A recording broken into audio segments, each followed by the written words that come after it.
So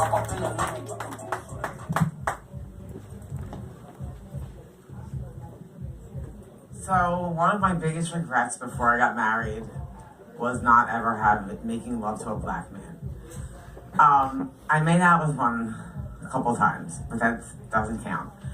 Just making love. I have a friend who made love to a black man. She talks about the sensual experience, and I'm not judging people who cheat. I got married, and the man I married happens to be extraordinarily horny. So the thought of more penis than I already get is revolting.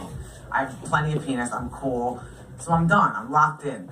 So obviously you can't be so now. My husband thinks it's a little bit weird when we're role playing. I ask him if he wouldn't mind, since we're alone, and I know it's very socially unacceptable. Do you mind doing blackface? And so when we're alone, sometimes once in a blue moon, if he's wasted enough, he'll do it. But we wake up in the morning and he fucking sees a little bit of the black. He's pissed. He fucking knows what he did, and he's like, I can't believe you fucking got me to do it again. But either way, so with that said, men, you gotta be really careful when you say, I'm gonna come. Be really careful, because coming from a swallower, thank you, we don't always swallow when we hear you're gonna come. I was fucking shocked. And my husband promised me I could tell this joke only if I explained the position that he was in. Because he said that, I'm not gonna, what do you mean? How did it get into my eye? How did I splooge into my eye, Jen? Well, this is how I splooged in his eye. I'm gonna tell you right now. It was one of the best days of my life.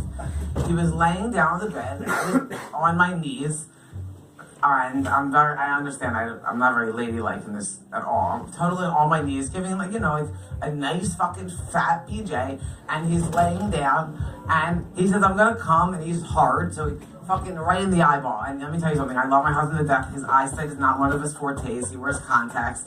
And when he ran to the bathroom saying, I just came in my eye, I don't think the smile on my face could have been any better. If someone slapped me on the face, it would have stuck. Anyway, with that coming, I come from a long line of cocksuckers, actually. My mother was very good, and I am very good, and I think it's hereditary.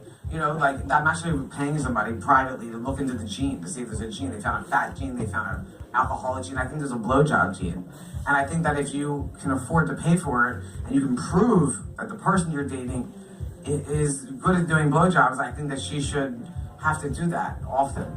Because if she doesn't, someone's going to. The shit's not going to go unstuck. I know this from fucking experience, ladies and gentlemen alike.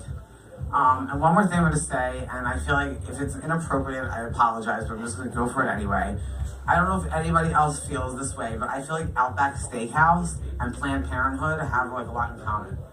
Outback Steakhouse just grinds out those steaks all day long. Same with Planned Parenthood. They both specialize, you know what I mean?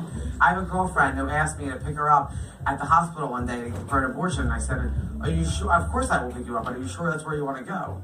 Because Planned Parenthood has quite the special going on. I don't know if you know this, but for about $4.50, that's all they do all day long. They specialize. The hospital does a lot of things. They don't do abortions all day long, you know what I mean? The Outback, I figured I would go with it. But anyway, that's all I have to say today. Thanks. Woo!